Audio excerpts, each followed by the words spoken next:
Petronas denied allegations made by online portal Sarawak Report that it had paid Cambridge Analytica to sway Malaysian voters. The national oil company also denied any affiliation with CA's parent SCL Group.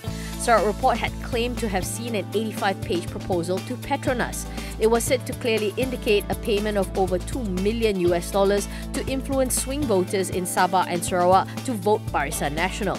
Moreover, it claimed that Petronas was also instructed to financially support a media-targeted campaign to cultivate friendly journalists. CA gained notoriety after an expose by Channel 4 in UK shone a spotlight on its data-driven election tactics, specifically the 2016 US election.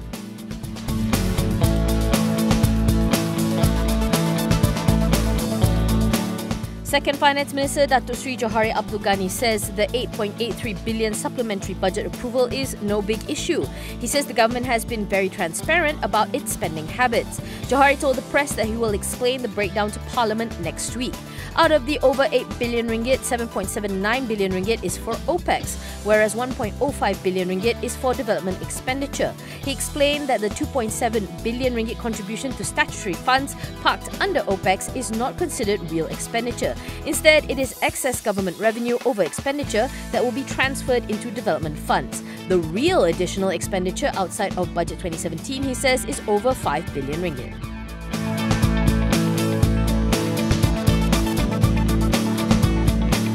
Petronas has sold its entire interest in Prince Court Medical Centre to Sovereign Wealth Fund Khazanah for an undisclosed price. Petronas Chief Tan Sri Wan Zulkifli Wan Arifin said that Petronas was pleased to witness the hospital's transformation into a self-sustaining and profitable entity.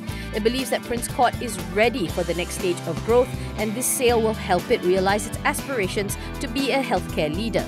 Khazanah will acquire Prince Court at an agreed price comparable to market assessment. Both anticipate the transaction to be completed by the end of the second quarter of 2018.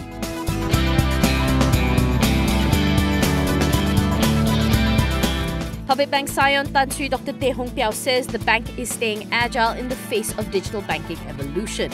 In the bank's annual report, Teh says it is watchful of the opportunities that come from fintech, but is also mindful of the risks. He said that it would identify technology innovation relevant to its customers in order to adapt to competitive dynamics. Teh said that as new innovation emerges and customer expectation evolves, the need for ethical banking is even greater. This morning, Public Bank saw its market cap edge past 92 billion ringgit as its stock continued its record run.